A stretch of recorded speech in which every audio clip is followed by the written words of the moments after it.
Welcome to News in Context. I'm Gina Valeria. In this episode, we explore how to inform the public through a nonprofit journalism model and the importance of bringing journalists together and supporting them so they can serve their public and hold power to account. My guest is Dave Kaplan, Executive Director of the Global Investigative Journalism Network, or GIJN. GIJN supports investigative journalists around the world as they do the difficult and sometimes dangerous work of shining a light on issues that the public needs to know. Welcome, Dave. Let's talk a little bit about, what the Global Investigative Journalism Network is and does and why it's there. In the beginning, there were really three prototypes that started nonprofit investigative journalism. The original one was actually the Fund for Investigative Journalism, which still exists. It's based in Washington, D.C., and it began in 1969. And one of its first grants was to a young freelancer named Seymour Hersh to investigate a massacre in My Lai, Vietnam. And he ended up winning a Pulitzer for that. So it showed that this model of what we call now microgrants, microfinancing for investigative journalism had a place. The second group was 1975, the Investigative Reporters and Editors group, which was a professional association. This is right after Watergate, and American muckrakers felt a need to have their own association, and it took off. The first big project they did was the Arizona project, exposing who killed reporter Don Bowles in Arizona. That today is the largest professional association of investigative journalists, with like 5,000 members. The third group was the Center for Investigative Reporting, which was started by a bunch of freelancers in the Bay Area, from a ramshackle office in downtown Oakland, and then San Francisco, now in Berkeley or Emeryville. CIR and now Reveal has really set the model. So these three groups, a financing mechanism, a professional association, and a reporting center, really form the basis for everything that followed. There are now more than 200 of these nonprofits that are dedicated to either doing or training on investigative journalism, from ICIJ to ProPublica to groups all over Europe, in Latin America, in Asia. So how did GIJN come into existence? In 2001, the head of IRE and his Danish counterpart had been doing training in what was then called computer-assisted reporting. We now call it data journalism. And they were having a drink and said, hey, next year, why don't we invite the world? And let's just see who comes. So they sent out invitations to all these groups that were working on investigative journalism and had I-teams and were experimenting with data and new ways to process documents. We had no idea if anybody would come. 300 journalists from 30 countries came to Copenhagen in what had the feeling of a religious revival. People discovered that they weren't alone, that they had the same problems. They couldn't get access to documents and data, to sources. The officials were stonewalling them. Corporations were unaccountable. And it turned out the bad guys had gone international a long time ago. Globalization had made everything electronic and easy to move around. The Cold War had taken down borders, cell phones and the internet were changing everything. And journalism globally was still way back here. And what happened was the global conference electrified these networks that were ready to come together. And the thing just took off.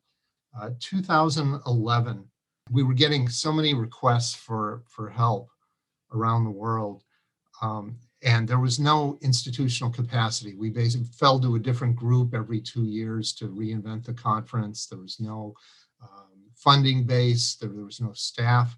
So I said, we need to form a nonprofit. I basically worked without pay for a year. And we were very passionate about this. We talked about creating a global hub for the world's investigative journalists. One just didn't exist. The health writers, science writers, the guild journalists, they all had associations. But the journalists who took, I think, a lot of the biggest risks, who used the most advanced tools, who went after the toughest stories, were kind of loners. And there was no association to back them up, to train a new generation, to kind of codify the methodologies that people were using, particularly at a time when technology was changing so fast and data journalism was coming into its own. So it suddenly took off. I mean, we knew it was the right idea at the right time, but even we were surprised at how quickly it grew.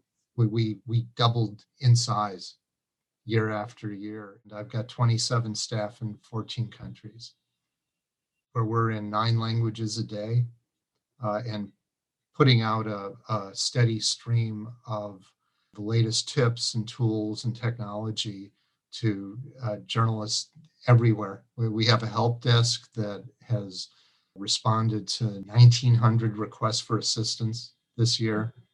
And we've got 300,000 followers in social media in those 9 languages. And we're still expanding. We're going to double the number of languages next year. It's very gratifying, I think, to the group of us who knew there was a need and then really saw this take off. And now investigative journalism has really come into its own. We're everywhere.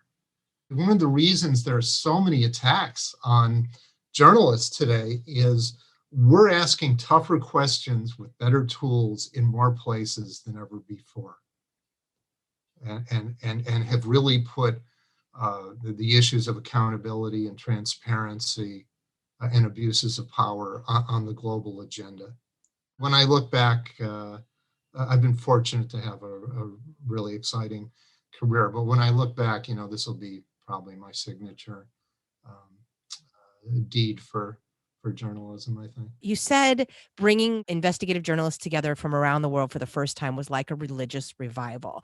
And I think a lot of journalists feel that way about their careers. What drives an investigative journalist to bring this accountability and transparency and hold leaders accountable? People who specifically go into investigative journalism, accountability journalism, what is it about that gives this sort of religious revival experience, or this experience of fighting so much in the face of threats and danger and death and all of that?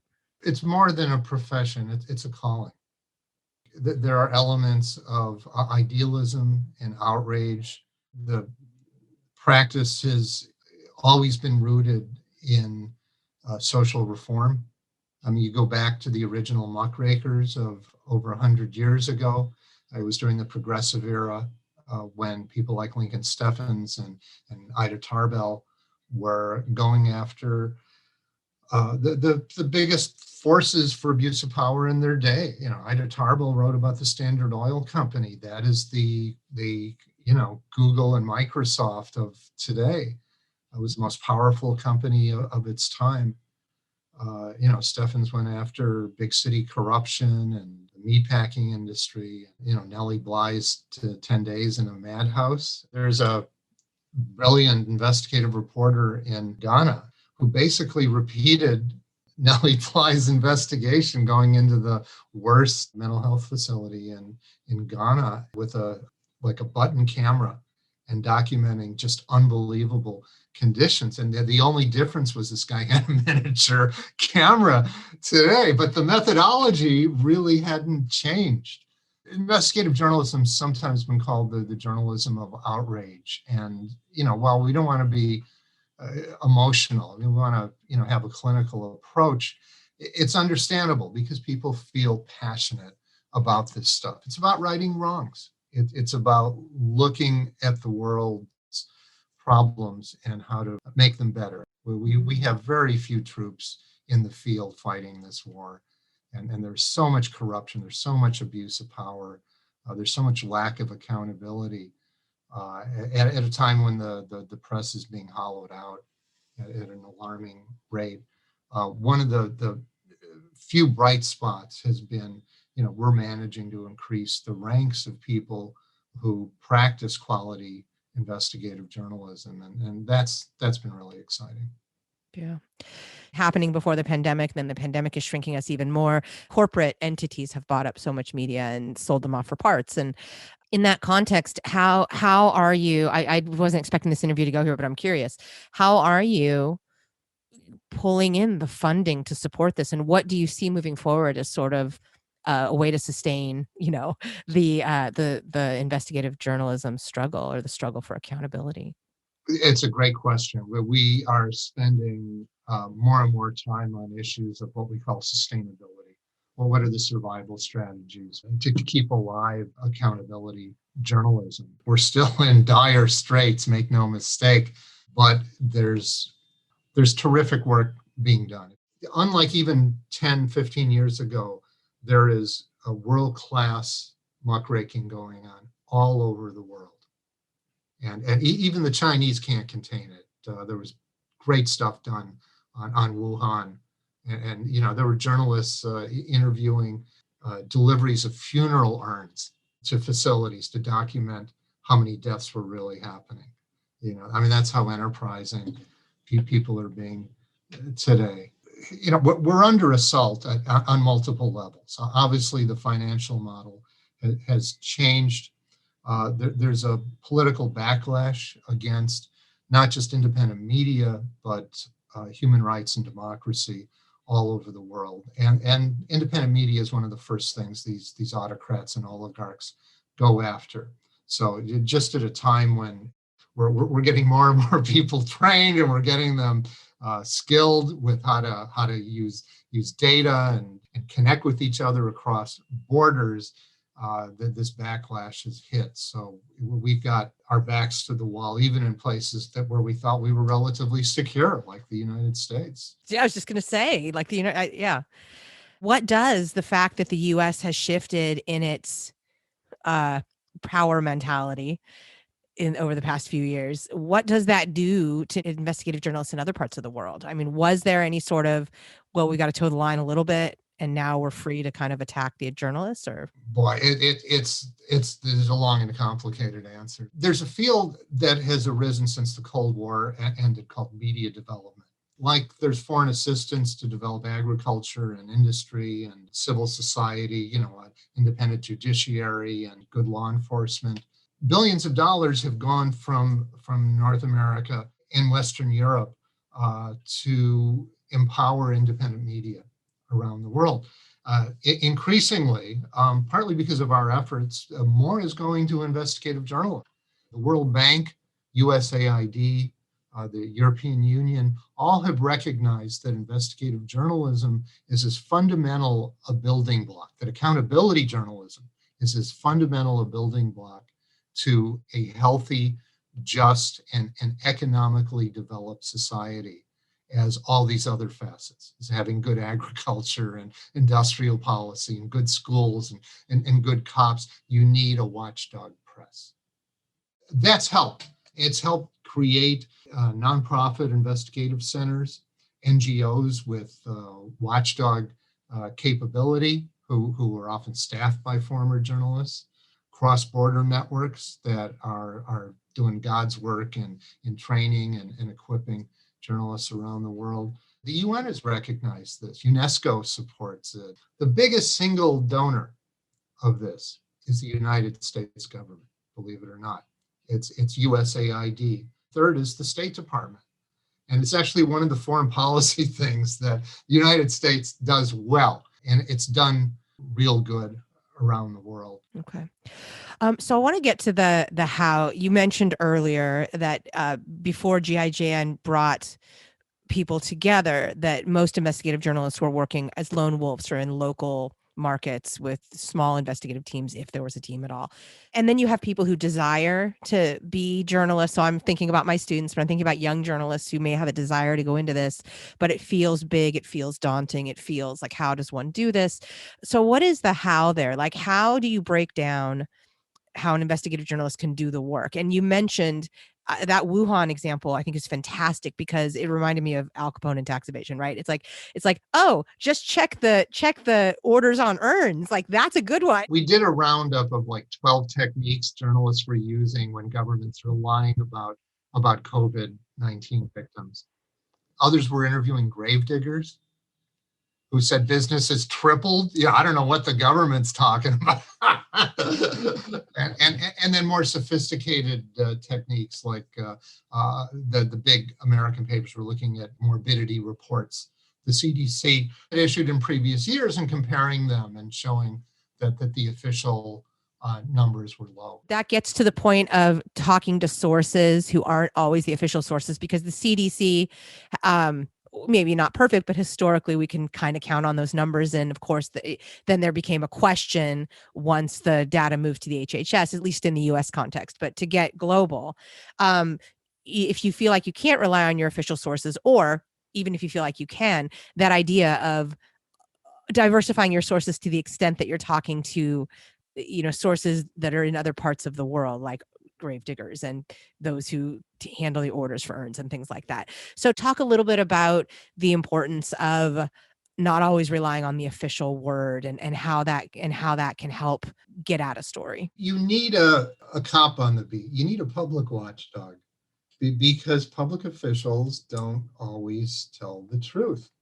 And particularly in societies that don't have guardrails for accountability, this becomes even more important, where government lying becomes a way of life. And I think we've gotten a glimpse of what that's like during the Trump administration, where public utterances bear no resemblance to reality. Our colleagues overseas, have looked at this and said, "Hey, well, welcome to the club."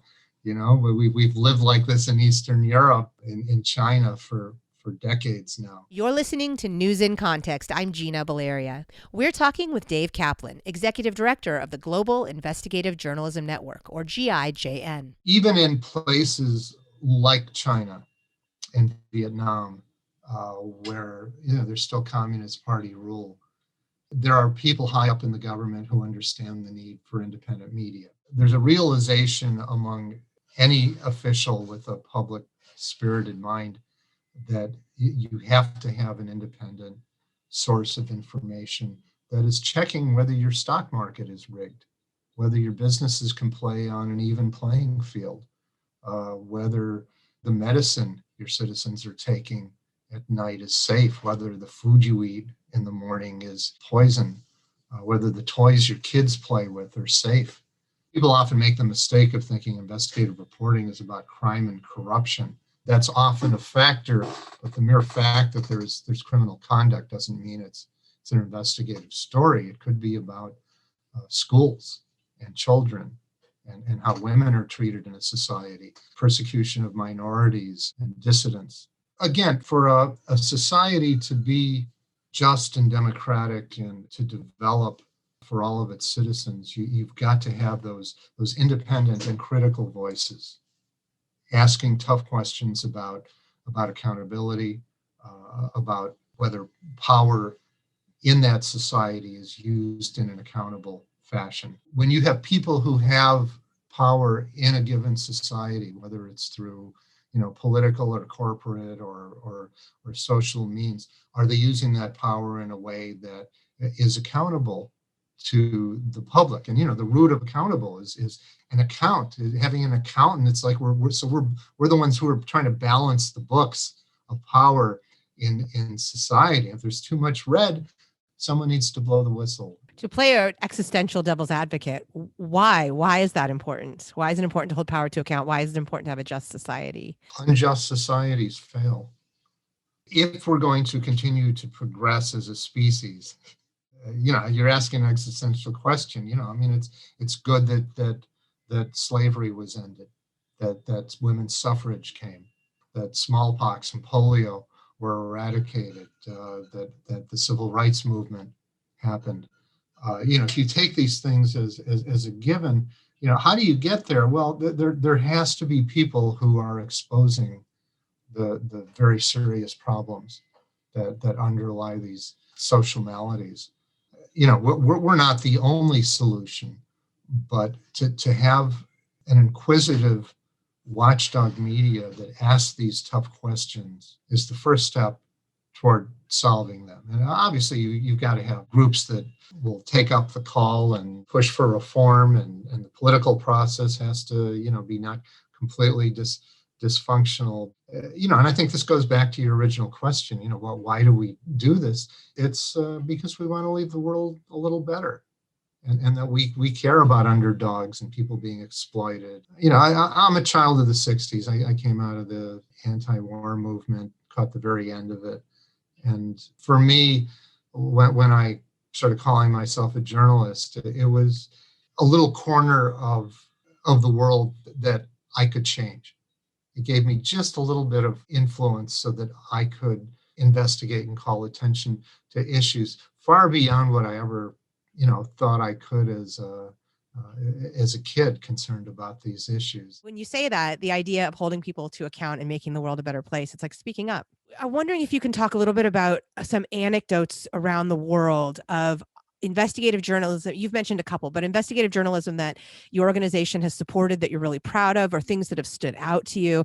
Part of what we do is bringing people together. We get these amazing stories. I'll point to two stories that we did that I think made a real difference. One was the piece I mentioned about different ways to document the real death toll from COVID-19 when your government's lying about it.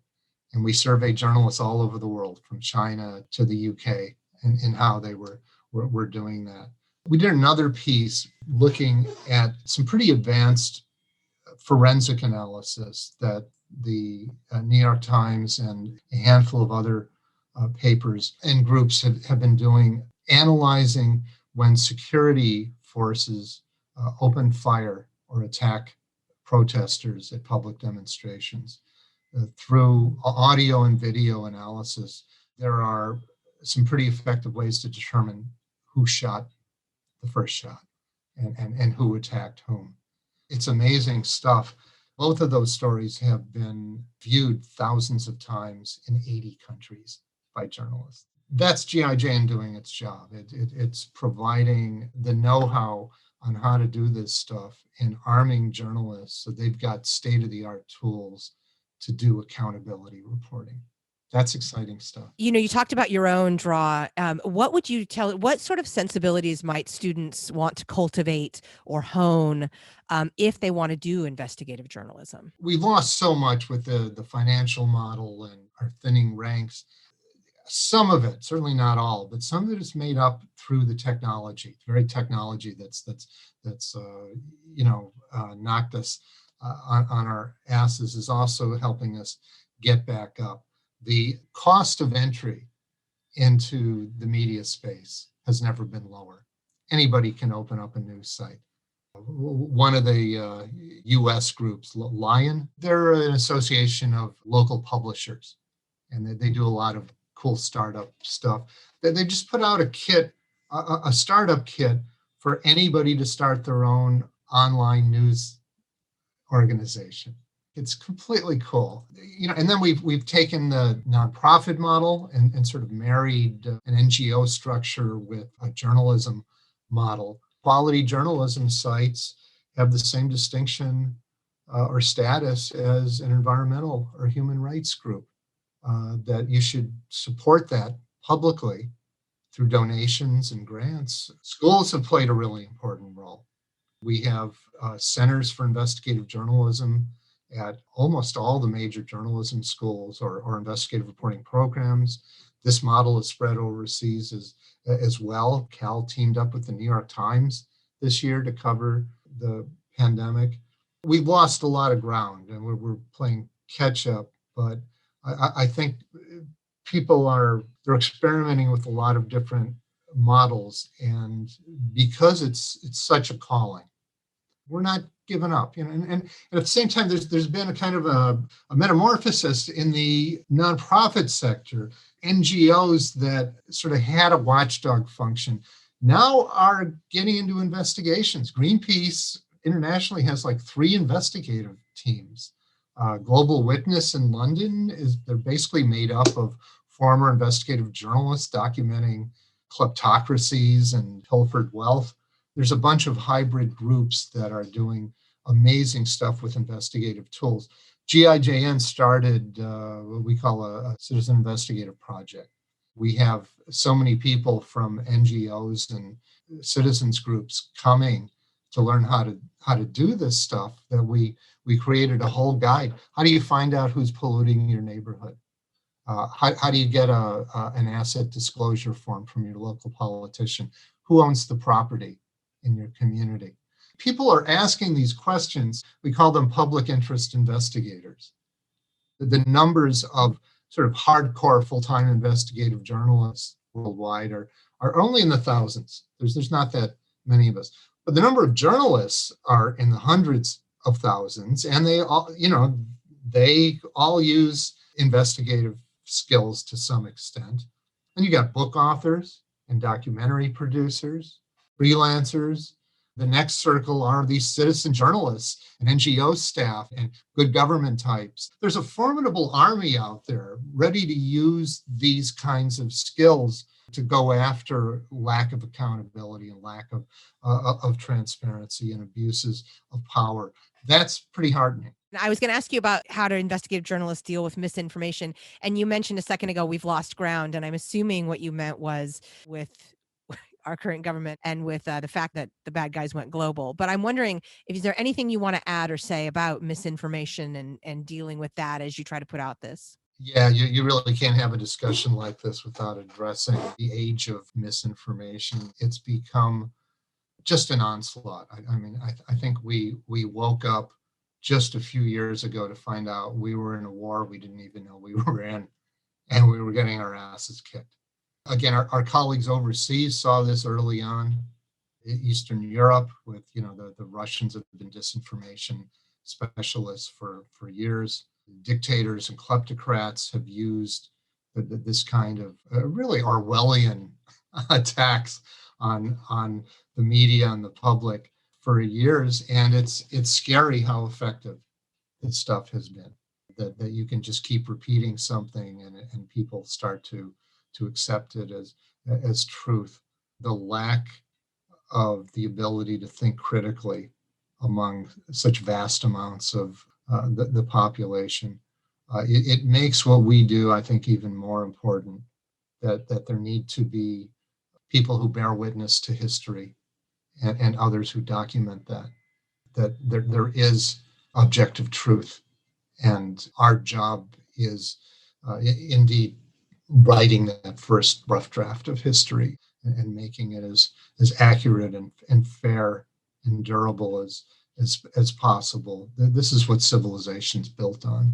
That's why this is a calling. Journalism goes back to the first guys coming back from the hunt, telling the story around the fire. What if they're making that shit up? The tribe's gonna starve because they don't have accurate info about where the buffalo are. So it's really important we get this right. But the technology has so transformed the environment we face. We're still trying to get our arms around it, and we're just outgunned, we're outfinanced. Until recently, we've been outmaneuvered, but we're catching up. Thank you to my guest, Dave Kaplan, Executive Director of the Global Investigative Journalism Network, or GIJN. For more information, to find resources, or to check out the amazing stories from brave and enterprising investigative journalists around the world, go to gijn.org. Music in this episode includes Spring Fling by Track Tribe and The Heist by Silent Partner.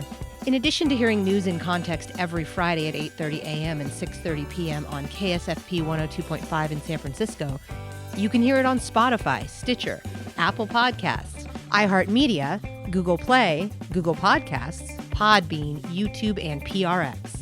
We're also on Facebook and Twitter at News in Context SF, and on Instagram at News in Context. And you can find links to all of that at newsincontext.net. I'm Gina Valeria. Thank you for listening.